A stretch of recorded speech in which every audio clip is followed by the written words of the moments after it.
تاکہ بچے ڈر نہ جائیں. اب وہ بڑی بسیں تھیں, اسی ٹائم کی جو بس ہوتی ہے, سائڈوں پر انہوں نے پردے وغیرہ کیے ہوئے تھے, اندھیرا تھا, کچھ نظر بھی نہیں آ رہا تھا.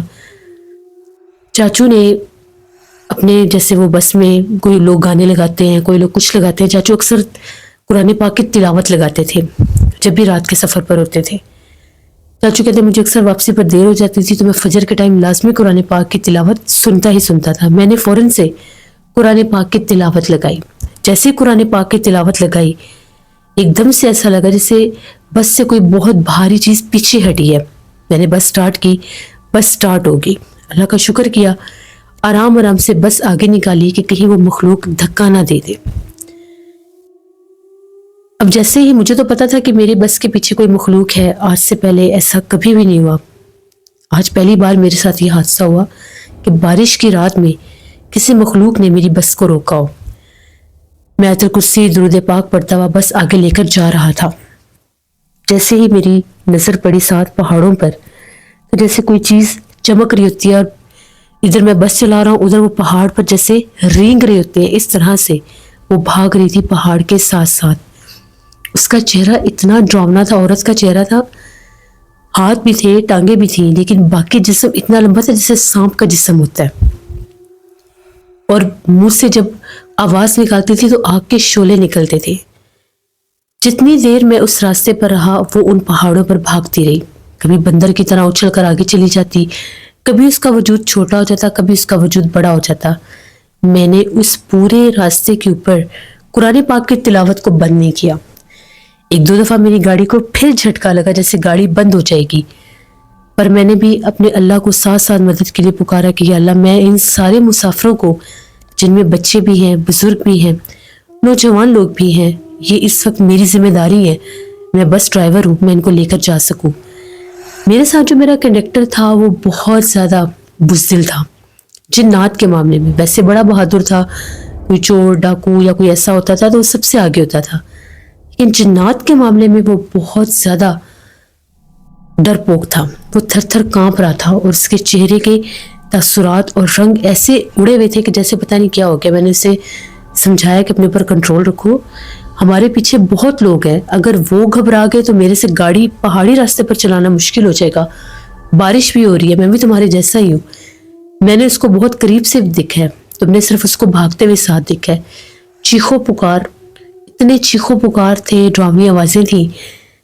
اب ہوا اس طرح سے کہ وہ جو مسافر تھے ان کو سمجھ میں نہیں آئی کہ یہ باہر چیخو پکار اس مخلوق کے ہیں, اس چڑیل آفت کے ہیں, جنات کے ہیں, یا آندھی طوفان ہے. پہاڑوں پر ویسے بھی آندھی طوفان کی آواز زیادہ گونجتی ہے کیونکہ پہاڑ بہت زیادہ اونچائی پر ہوتے ہیں. اس وقت میرے اوپر بہت زیادہ پریشر تھا. میں خود بھی اتنا خوفزدہ تھا کیونکہ وہ بس کے ساتھ ساتھ بھاگ رہی تھی. وہ بھیانک چہرہ, وہ بھیانک وجود. میں نے ان سب سے کہا کہ بجلی بہت زیادہ چمک رہی ہے, کسی نے بھی بس کے پردے نہیں ہٹانے. کنڈکٹر نے بھی اٹھ کر کہہ دیا, اور یہ بات سچ بھی تھی, بجلی بھی بہت زیادہ چمک رہی تھی. جب اس کے وجود کے اوپر بجلی پڑتی تھی تو ایسے لگتا تھا بہت کالی سیاہ کوئی بہت بڑی چھپکلی نما مخلوق ہے جو بھاگ رہی ہے. لیکن جب وہ کھڑی تھی تو وہ باقاعدہ عورت تھی. اللہ کا شکر ہوا کہ وہ تقریباً 1.5 گھنٹے کا رستہ تھا وہاں سے, کلر کہار سے اسلام آباد تک پہاڑوں کا, جو ساتھ ساتھ ہمارے بھاگی. جیسے ہی ہم لوگ آگے اسلام آباد پہنچے, اس مخلوق نے وہیں پر پہاڑوں میں ہی ہماری جان چھوڑ دی. وہاں پر گاڑی کو سٹاپ لگایا, مسافر اترے, فریش ہوئے, فجر کی اذانیں ہوئی, نماز وغیرہ سب نے پڑھی. پھر اس کے بعد ہم لوگ ناشتہ وغیرہ کر کے آگے ایبٹ آباد کے لیے نکل گئے. پھر ایبٹ آباد سے چاچو نے ریسٹ کیا. جب وہاں پر پہنچتے ہیں تو فوراً پھر اسی ٹائم واپس وہ ڈرائیور گاڑی لے کر نہیں آتے, تو میں نے بھی وہاں پر سارا دن ریسٹ کیا. اب آج رات میں نے پھر وہاں سے گاڑی لے کر آنی تھی. آج میں نے اس طرف کے سارے مسافر جو تھے وہ یہاں پر جیسے سرگودا, فیصل آباد, یہاں تک کے شہروں تک لے کر آنے تھے. وہاں سے سارے مسافر لوٹ کیے, بس میں بٹھائے. آج موسم بالکل کلیئر تھا, بارش نہیں تھی, لیکن موسم تھا ٹھنڈا. سارے مسافر گاڑی میں بیٹھ گئے. جب بھی میری گاڑی میں مسافر بیٹھتے تھے میں سب کو کہتا تھا کہ اللہ پاک کا نام لے, آیت الکرسی درود پاک پڑھے اور اپنے اوپر بھی حصار کریں اور گاڑی کے اوپر بھی, کیونکہ رات کا سفر ہے اور رات کے سفر میں اللہ ہمیں حادثوں سے محفوظ رکھے۔ سفر ہم لوگوں نے شروع کیا۔ اب جو ایبٹ آباد ہے وہاں پر بھی بہت پہاڑ ہے، ان جگہوں پر بھی میں نے ایسی کہانیاں باتیں سنی ہوئی تھی کہ وہاں پر بھی یہ مخلوقات جو ہیں اکثر اپنا آپ ظاہر کرتی ہیں۔ اب ہم لوگ ایک پہاڑی سفر پر تھے، رات کا ٹائم تھا، مسافروں سے بھری ہوئی بس تھی، سنسان ویران علاقے تھے۔ 11 بجے وہاں سے نکلے، آدھے راستے تک تو اللہ نے خیر کی، کچھ بھی نہیں تھا۔ جیسے آگے پہاڑی سلسلے ہوئے دونوں اطراف سے، جیسے پہاڑ کی کھائیوں سے اور پہاڑ کی اونچائیوں سے، چوٹیوں سے بہت آوازیں گونجنے لگی۔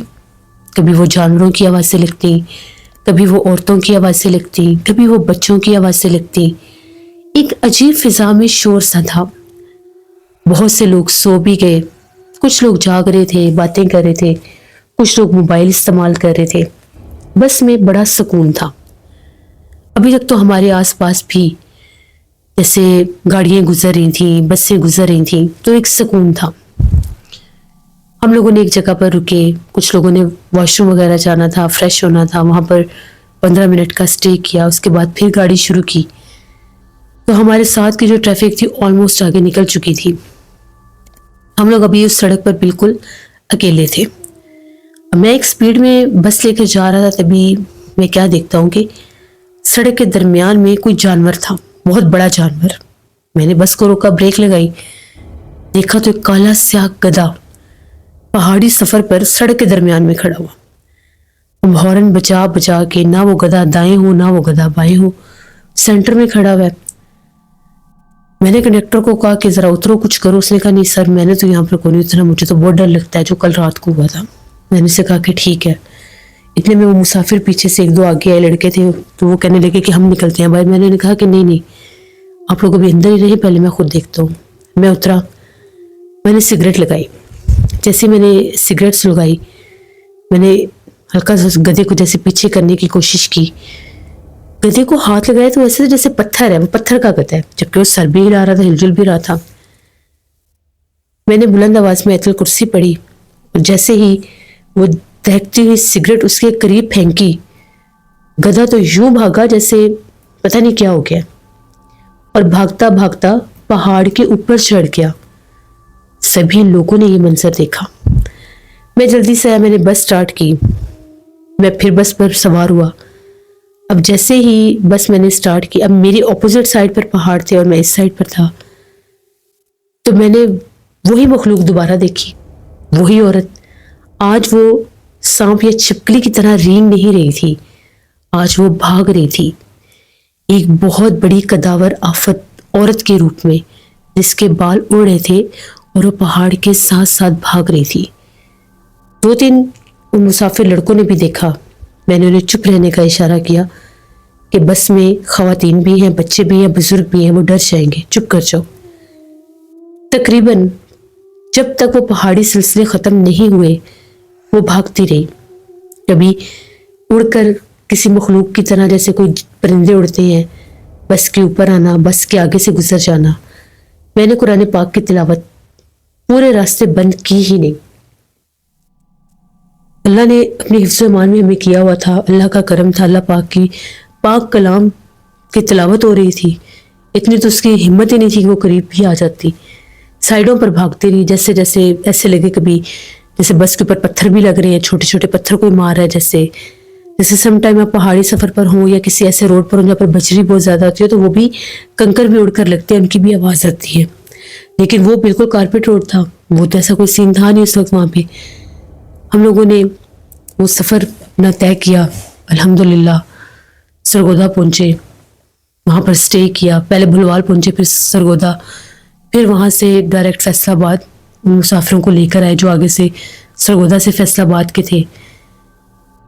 جب میں اپنے گھر واپس آیا، اس رات میں نے وہاں پر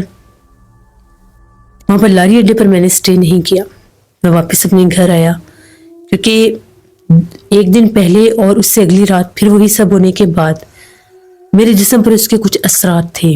میرے کندھے اور سر بہت بھاری تھا، ایسے تھا جیسے میرا سر فضا میں یا ہوا میں ہے۔ آیا، میں سویا، میں نے اپنی نیند پوری کی، صبح اٹھا تو بخار اور جسم کے اوپر نیل کے نشانات بھی. میں نے گھر والوں کو سب کو بتایا اور کہا کہ یہ میرے ساتھ ہوا ہے 2 دن. امی بڑی پریشان ہوئی. امی نے کہا کہ اب رات کو اس پہاڑی سفر پر مت جانا, کہیں ایسا نہ ہو کہ مخلوق تمہارے پیچھے لگے, تمہیں وہ 2 دن کیوں نظر آئی ہے. میں نے انہیں کہا کوئی نہیں, اللہ خیر کرے گا. میں وہاں سے اٹھا تو میں نے سوچا کہ میں جاتا ہوں. میرے ایک دوست سے گھنٹہ گھر بازار والی سائڈ پر, ان کے پاس گیا شام کو, ان سے ملاقات ہوئی. وہ ایک بزرگ کو جانتے تھے. میں نے انہیں کہا کہ ایک بزرگ کے پاس جانا ہے. وہ مجھے نورانی مسجد لے گئے, ایک بزرگ کے پاس, ان کے پاس پہنچے, اسلام دعا ہوئی, ان سے نماز پڑھی وہاں پہ, ان سے سارا قصہ بیان کیا, ان کو اپنے جسم پر پڑے ہوئے نیل دکھائے, اپنی حالت بتائی. تو ان کا یہ کہنا تھا کہ تم پر اللہ کا خاص کرم ہے جو تم قرآن پاک کی تلاوت لگا کر رکھتے ہو کہ اس مخلوق نے تمہیں جانی نقصان نہیں دیا. نہیں تو ان پہاڑی راستوں پر, ان پہاڑی سلسلوں پر رات کے وقت تو بہت مخلوقات ہوتی ہیں. پہاڑوں پر تو وہ رہتی ہیں, غاروں میں رہتی ہیں, پہاڑ کی چوٹیوں پر رہتی ہیں. تو پھر اس وقت اگر وہ کسی کے بھی پیچھے لگ جائے, ضروری نہیں کہ کوئی تمہارے پیچھے لگی ہے, وہ مخلوقات کسی کے بھی پیچھے لگ سکتی ہیں. تو جس کے پیچھے وہ لگ جائیں وہ ان کو نقصان دیتی ہیں. نعوذ باللہ, گاڑیوں کو الٹا دینا, کھائیوں میں گرا دینا, دھکا دے دینا, سامنے آ جانا تاکہ ایکسیڈنٹ ہو جائے. تیز سپیڈ میں اگر کوئی گاڑی آ رہی ہے اور اس کے سامنے کوئی بھی چیز آ جائے, کوئی جانور نما مخلوق بن کے وہ آ جائے, تو اتنی تیزی میں تو بریک لگاتے لگاتے بھی گاڑی آؤٹ آف کنٹرول ہو جاتی ہے. ہماری سب سے بڑی عقل مندی کہ تم نے اس سے ہم کلام نہیں تم ہوئے, تم نے قرآن پاک کی تلاوت رکھی اور تم نے گاڑی کی سپیڈ بڑی نارمل رکھی. اب ذرا کوشش کرنا ہے کہ کچھ عرصہ اس پہاڑی سلسلوں میں مت جاؤ. ابھی وہ تمہارے پیچھے ذرا ہے, تبھی اس کا اثر تمہارے جسم پر بھی ہوا ہے. تو ایسا نہ ہو کہ کوئی سائے کی کنڈیشن تم پر آ جائے. پھر انہوں نے مجھے دم کیا.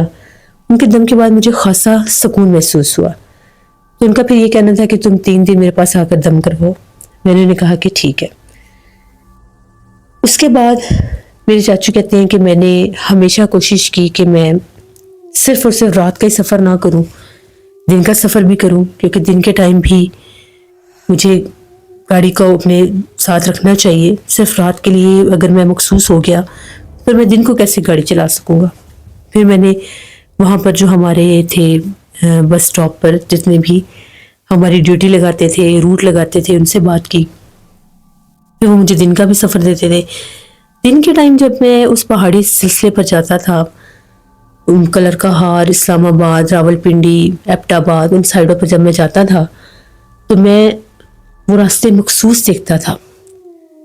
دن کے ٹائم وہاں پر احساس ہی نہیں ہوتا تھا کہ ایسی مخلوقات بھی ہیں یا یہاں پر ایسا بھی ہو سکتا ہے. لیکن رات ہوتے ساتھ ہی ان پہاڑوں کے, ان وادیوں کے, ان کھائیوں کے منظر ہی بدل جاتے تھے. تو پھر کچھ عرصہ تقریباً 6-7 ماہ میں اس روٹ پر رات کے ٹائم نہیں گیا. میں دن کے ٹائم ہی جاتا تھا کہ نہ مجھے نقصان ہو, نہ میرے ساتھ جو مسافر ہوتے ہیں جن کی اللہ پاک کے بعد اس وقت میں ان کی جان کی حفاظت کر رہا ہوتا ہوں, اپنی بس میں ان کو بٹھا کے لے کے جا رہا ہوتا ہوں, تو ان کو بھی کوئی نقصان نہ ہو. لیکن اکثر میں خواب میں ڈرتا تھا, مجھے ڈراونے خواب آتے تھے. پھر انہیں بزرگ کے پاس میں 3-4 بار گیا, دم کروایا, تب جا کر میں ٹھیک ہوا. تو یہ میرے چاچو کی کہانی تھی جو میں نے آپ کے ساتھ شیئر کی. بہت شکریہ عثمان آپ کا. اس سے یہ بات بالکل ٹھیک ہے, جو بھی ڈرائیور حضرات ہوتے ہیں, چاہے وہ بس کے ہوں یا کسی اور سواری کے ہوں, ان کے ساتھ بہت سے واقعات اور حادثات ہوتے ہیں. کیونکہ ڈرائیور ایک وہ پرسن ہوتا ہے جس نے تھرو آؤٹ جاگنا ہوتا ہے. چاہے وہ سفر 1 گھنٹے کا ہے, چاہے وہ سفر 10 گھنٹے کا ہے, سارے مسافر سو جاتے ہیں, ڈرائیور نہیں سوتا, یا اس کے ساتھ جس کا کنڈکٹر ہوتا ہے وہ نہیں سوتا. تو پھر وہ ایسی بہت سی چیزوں کو بھی دیکھتے ہیں راستے میں جو باقی کے مسافر دیکھ نہیں پاتے. تو جو بھی ڈرائیور حضرات ہیں جو میری کہانیوں کو سنتے ہیں, ان سے میں یہی کہوں گی کہ جب بھی آپ سفر شروع کریں, صدقہ دیا کریں, سفر کی دعا پڑھا کریں, آیت الکرسی, درود پاک, چاروں کل کا حصار اپنی سواری پر بھی کیا کریں اور اپنے اوپر بھی کیا کریں کہ اللہ آنے والی مصیبت سے محفوظ رکھے. اور بالخصوص جب ایسے راستوں سے گزرے تو آیت الکرسی, درود پاک کا ورد رکھا کریں. اور کبھی بھی رات کے وقت اپنی بسوں میں, گاڑیوں میں چنبیلی کے پھولوں کے ہار, گجرے, ایسی چیزیں نہیں لگانی چاہیے, کیونکہ ایسی چیزوں کے پیچھے